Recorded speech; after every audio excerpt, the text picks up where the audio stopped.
Toward the end of 1840, the 30-year-old Alphonse Louis Constant composed one of the most radical socialist writings of his time in the attic of the Collège de Juilly.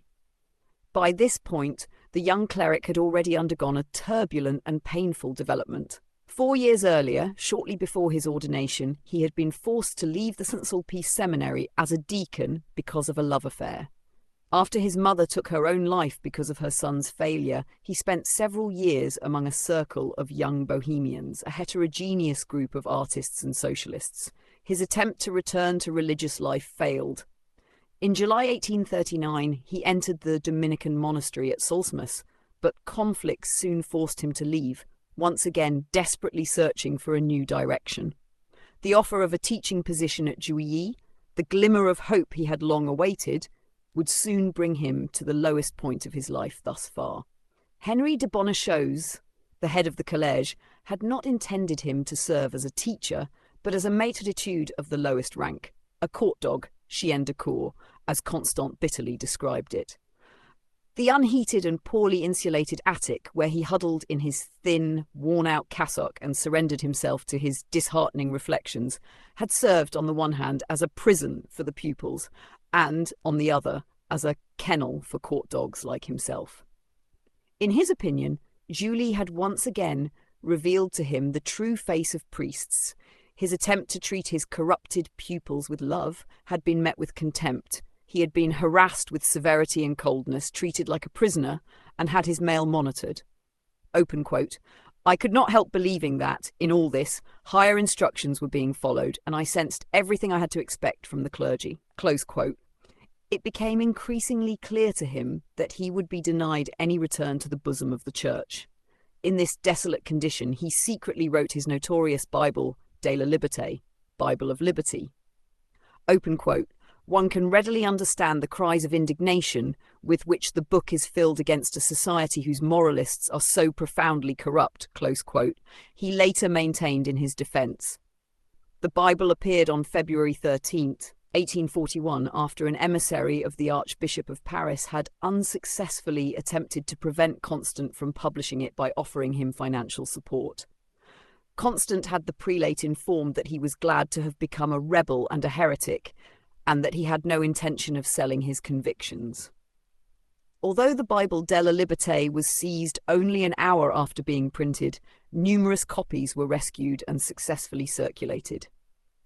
The prefect of police in Paris later observed that it was among the writings most frequently discovered during police raids. The state's response was not long in coming. Constant was arrested in April 1841 and on May 11th was brought before the court together with his publisher and friend, Auguste Pierre Le Gallois. Unlike Constant, Le Gallois appeared with an attorney. After the public prosecutor, Jean-Isidore Partariot-Lafosse, had read several passages from the Bible to the jury, he addressed them with the following plea. The Book of Abbé Constant is one of those works that reproduce the ideas of an entire sect and draw from the same poisoned source. There exists, indeed, a school which, taking as its standard the name of an old priest who was likewise punished by your predecessors, seeks to introduce some form of new religion, whatever its precise character may be. Its first dogma is the overthrow of our entire social order, which it denounces as fundamentally evil. The abolition of all authority, the most absolute independence, total rebellion in every form, these are its preferred means. Popes of pride, they question every restraint placed upon humanity and deify man in the name of a supposed sovereignty to which they recognize no limits. Do not imagine that these are harmless dreams. There are many visionaries who are seduced and fascinated by this appearance of religion, by these mystical ecstasies of false prophets. In his defense speech, the defendant made no attempt to apologize for the contents of his book. He described himself as a martyr, as a child of the people, who had suffered alongside them and had openly expressed their sufferings. He rejected murder and violence, but defended his attacks upon the existing social order. Open quote, "An excessive love for humanity is my only fault." Close quote. He brusquely rejected the intervening attempt by Le Gallois' attorney to express regret over the publication and, like his publisher, refused to show any remorse whatsoever. After deliberating for 10 minutes, the jury sentenced Constant to 8 months in prison and Legallois to 3 months. Both were also fined 300 francs each, nearly the annual salary of a court dog. Rome had already placed the book on the index on March 30th. The trial instantly made Constant famous beyond the borders of France and made the Bible de la Liberté the subject of fiercely contested controversies within social reform circles. It marked the beginning of a series of writings through which Constant established himself during the 1840s as one of the most sensational representatives of Christian revolutionary socialism. In 1846, he gave his ideas a remarkable designation, open quote, communism neo-Catholique, neo-Catholic communism, close quote.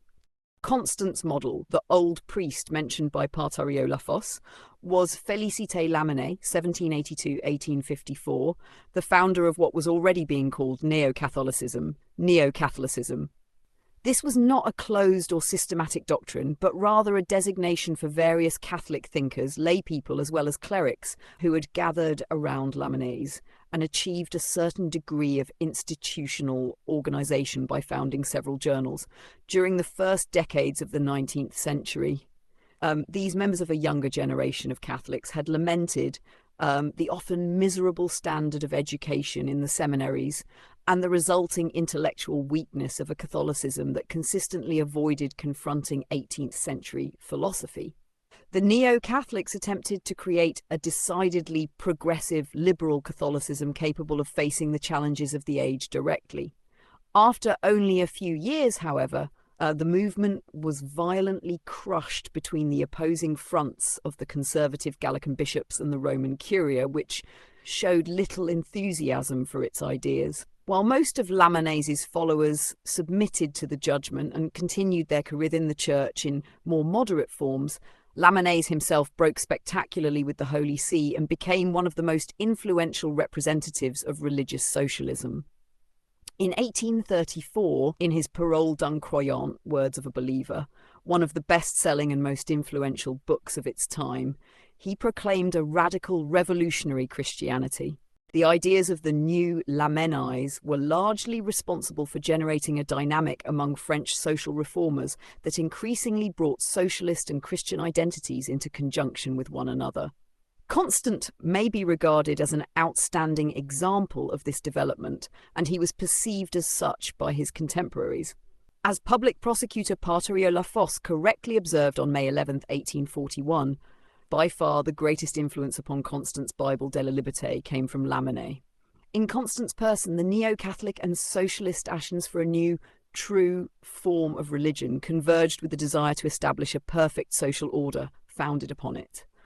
For Constant, the true Catholic Church, which, in his view, had to prevail over the degenerate clergy and its corrupted doctrines, was identical with the Association Universelle, universal association, sought by contemporary socialists. This association was not intended merely to produce a new form of government, but to bring about universal unity and harmony, a synthesis of science, philosophy, and religion, the kingdom of God on earth.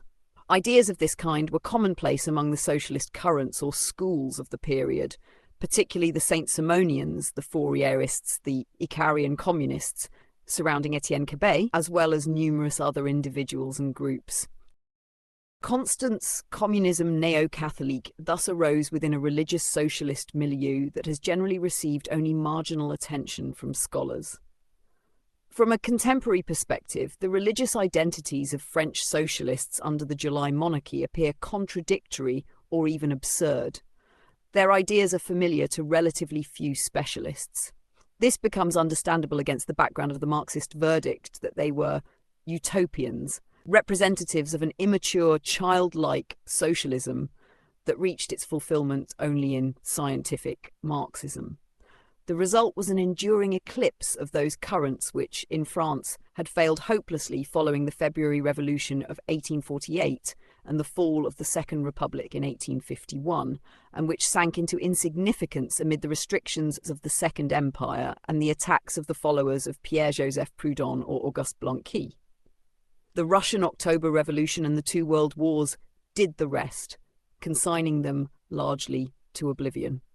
A historically contextualized examination of Constant's development can therefore first contribute to an understanding of the religious character of early socialist ideas and the development of alternative religious identities in France. In the process, it becomes possible to question critically not only the conventional historiography of socialism, but also significant portions of European religious history.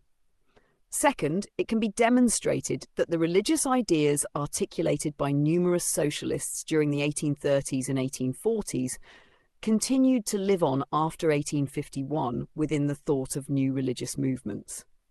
The intellectual development of the combative abbé provides an outstanding example of this continuity. Constant achieved lasting fame not through his socialist writings, but under the pseudonym he began using in 1854, Eliphas Levi. Under that name, he became one of the most influential esoteric authors of all time. His principal works, Dogme et rituel de la haute magie, 1854 to 1856, Histoire de la magie, 1860, and La Clef des grands mystères, are generally regarded as foundational works of occultism.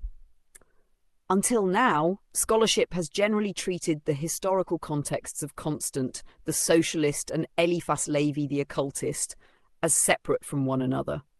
This accords with broader scholarly perspectives on the 19th century, since the continuities between the socialist ideas of the July monarchy and the new religious movements of the century's second half have thus far received little attention, much less systematic investigation. The present work seeks to overcome this separation, not only with respect to Constant, but also within the historiography of the 19th century more generally. It attempts to demonstrate that Constant's occultist writings, published from 1854 onward, emerged directly from the ideas he had developed during the 1840s within the context of socialist and neo-Catholic discourse. This means that Constant's occultism cannot simply be regarded as the continuation of an esoteric tradition. Rather, it was intimately interwoven with the socialist and Catholic discourses of the first half of the 19th century. Upon closer examination, therefore, the three historical contexts framing this study, socialism, Catholicism, and occultism, prove not to be separate from one another. Their separate treatment is the result of discourses whose influence has endured into the present and which are directly relevant to understanding the contested relationship among religion, science, philosophy, and politics. The study of Alphonse Louis Constant is therefore of interest far beyond the field of esotericism. It also permits profound insights into the history of the 19th century.